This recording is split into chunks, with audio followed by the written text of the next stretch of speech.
So I'm at a crime scene right now, right here at the Flamingos. The exact spot where one of the biggest theft operations in American history ran wide open, not in a back alley, inside a luxury resort on the most famous street in the world. And the most insane part? The building wasn't just built by the mob, it was designed by the mob. The corridors, the back room, the exit, all of it engineered to move suitcases of untaxed cash out the back door every single night. I've lived in this city for 4 years, and Tori and I have spent months digging into archives, walking every one of these locations, and cross-referencing the historical record. What you're about to hear isn't a Wikipedia summary. It's the version the casinos don't put on their tour maps. 5 stops: the Flamingo, Caesars, the Westgate, a steakhouse where assassination plots were negotiated over dinner, and a federal courthouse where the entire operation got exposed on national television. We start at the beginning, right here, and there's one detail buried in stop 3 about a factory defect in Detroit that directly determined whether one of the most powerful men in this city lived or died. We'll get there. But first, we're starting right here, because this is where everything begins. Not just a story, but the strip itself. Bugsy Siegel and Meyer Lansky opened this place in 1946. First luxury resort on the strip. Wall Street looked at this desert and said, no, too risky, too remote, too criminal. So the mob became the bank. Lansky's East Coast syndicate funded the whole operation, right up until they decided Siegel was skimming the construction budget to build the very machine he was supposed to be running. Which, when you understand what the building was actually designed to do, is one of the more ironic endings in American history. Because the Flamingo wasn't just a casino, it was a machine, and that machine had one primary function: moving cash before it was ever officially counted. Every casino has a count room. That's where the money from the tables gets tallied at the end of the night. The syndicate built these casinos specifically around that single checkpoint.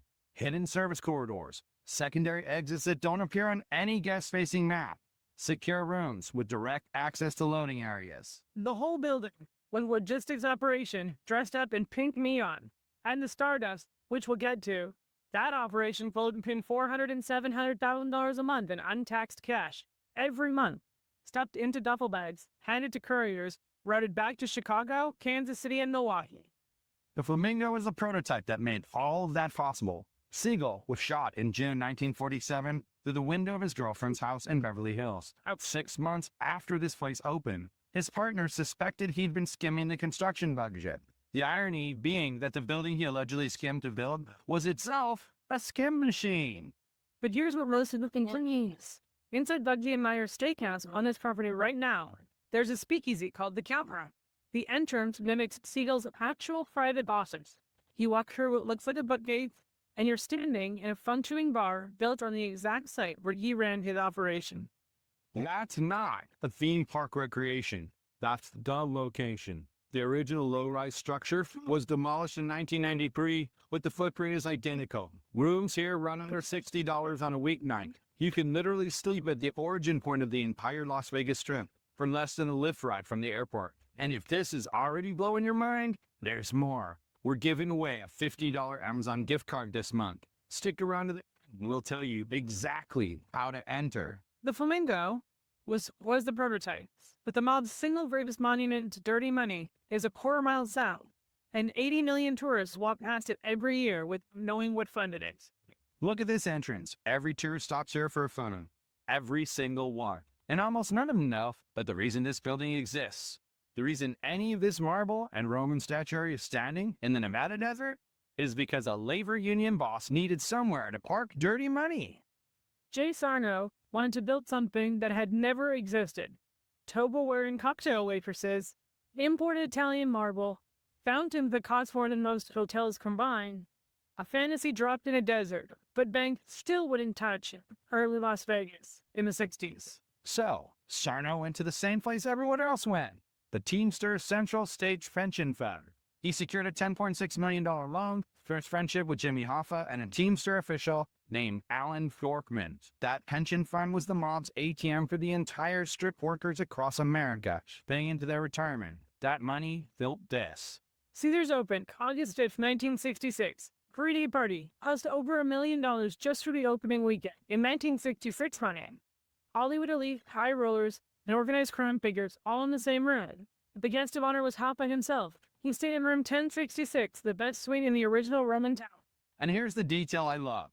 The casino started losing at the tables on opening night, which happens. That's gambling. And the cage ran low on operating capital. So Sarna's business partner, Stan Malland, had to go wake Hoffa up in the middle of the night for an emergency cash injection. Imagine that. The guy who bankrolled the entire building was literally sleeping upstairs while they knocked on his door for more money.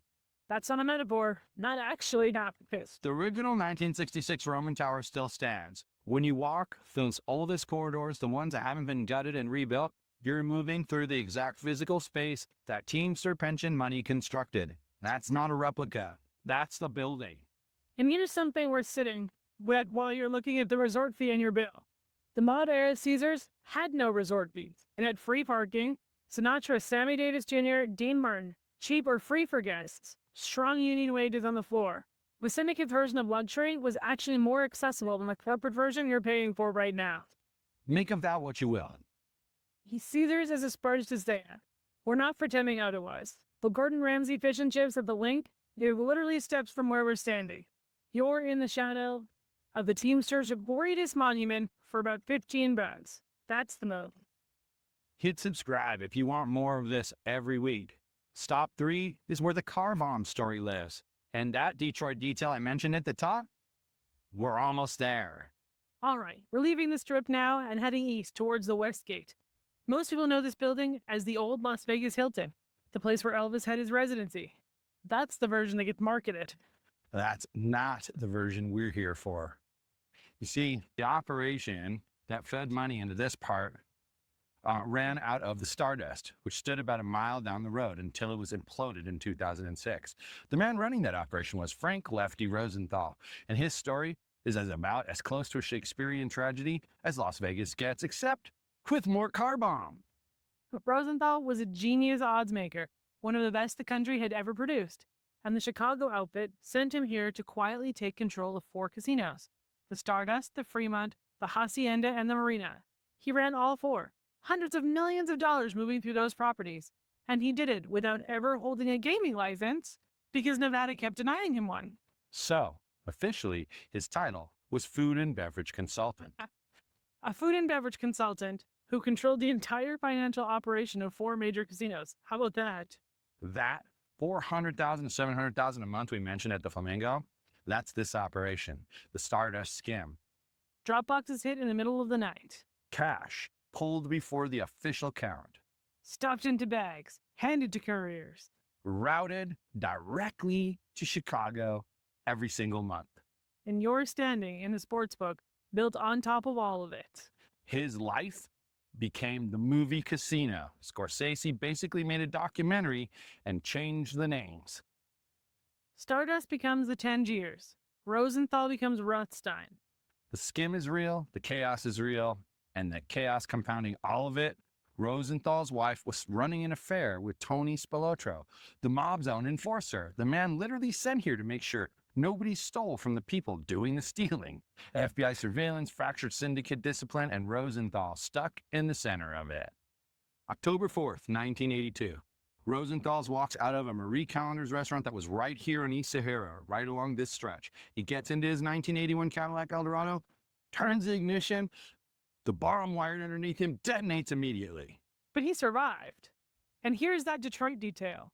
General Motors had installed a heavy metal stabilizing plate under the driver's seat of that specific Eldorado model to fix a weight distribution problem. A manufacturing defect on a completely ordinary car. The plate deflected the blast. A factory floor decision in Detroit saved Frank Rosenthal's life in a Las Vegas parking lot. The engineers who installed that plate never heard his name. The perpetrators of the bombing were never officially identified.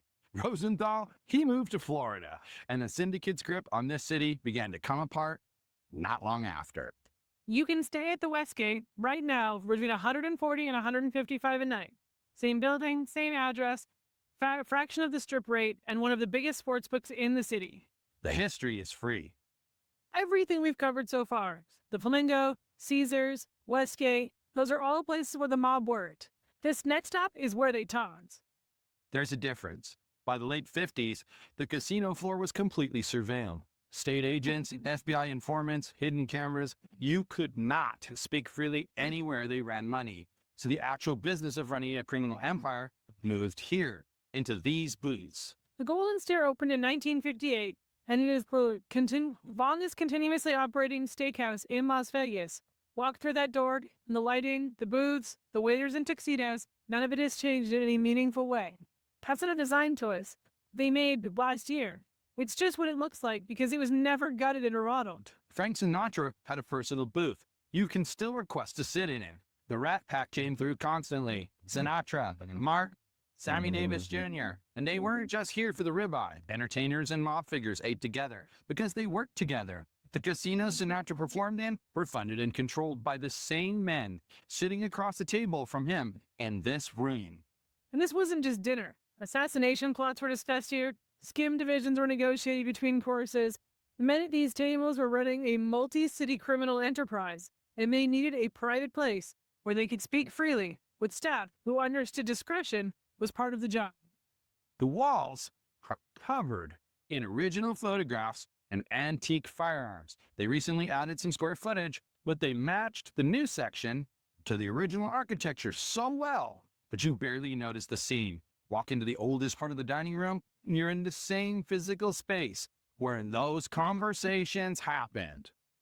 Oscar Goodman used to be in rooms exactly like this one, not as a mobster, but as their attorney.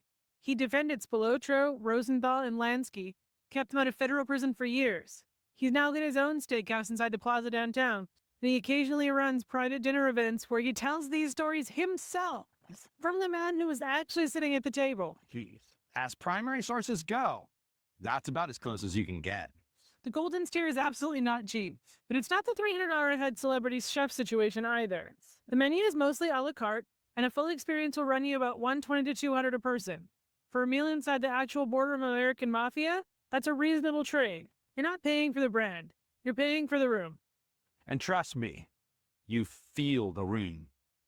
Everything we've seen today was secret for decades. The mob ran this city like a private empire. The scam, the Teamster loans, the syndicate meetings in those booths, none of which was public knowledge. Then slowly, the walls started closing in, and the place where the story finally broke into the open is our last stop. All right, so we're downtown now. Stewart Avenue. What you're looking at is a 1933 neoclassical federal courthouse. Big stone columns, serious architecture, the kind of building that announces governmental authority before you reach the door. This is the Mob Museum, officially the National Museum of Organized Crime and Law Enforcement. But the building itself, it's the artifact. In 1950, this building did something no court cop had ever done before. They went on live national television. Senator Kefauver dragged mob bosses in front of cameras and made them answer questions under oath. For the first time, millions of them watching at home understood this wasn't a rumor. It was a system. They ran their city. The machine that started at the Flamingo, the pension fund that built Caesars, the Skim operation running out of the Stardust, all of it exposed in this room on live television. Inside, they've got Bugsy Siegel's personal effects, the barber chair where Albert and Anastasia were shot to death in a Manhattan barbershop in 1957, the bloodstained brick wall from St. Valentine's Day Massacre. These are not replicas. The museum is serious about authenticity in a way that consistently catches people off guard. They can't expect a tourist attraction and walk out genuinely unsettled. Down in the basement, there's also a functioning speakeasy. They brew their own moonshine. Full bar, full immersive experience, built into the foundation of a federal courthouse. As the mob in our property got demolished, the Stardust in 2006, the Tropicana in 2024, their signs are pulled and taken to the Neon Museum, about a mile from here. The buildings are gone, the signs are up. They proved honest monument of the city has a graveyard of neon where the only things left are names. Tony Spilotro and his brother Michael were beaten to death and buried in an Indiana cornfield in June 1986. That was effectively the end of the mob's direct control over Las Vegas. The corporations moved in, resort fees went up, free parking disappeared, and the city became what you see today. Polished, expensive, and completely disconnected from what actually built it. But you've just walked into the whole thing. Now you know exactly what you're looking at. The mob didn't just operate in Las Vegas. They built it, designed every corridor and back exit around the logistics of theft, and accidentally created the luxury standard that corporations now charge you resort fees to access. That history is still hiding in plain sight every single time you walk the strip. And that factory floor decision made in Detroit by engineers who never heard of Frank Rosenthal, that's the reason the mob's last operator walked out of Las Vegas parking lot alive. The city wasn't taken down by law enforcement. It collapsed under its own weight. But it took longer than it should because of a car part nobody meant to save anyone with. All right, if it was on gift card, here's how you went. Drop a comment below naming the mobster who survived the car bombing on East Air Avenue. Your story in this video. First name, last name, comment below. We'll pick one winner from the correct answers this month. And if you haven't already, don't miss out. Watch this video next. It goes into the history of the fabulous 3-month streams.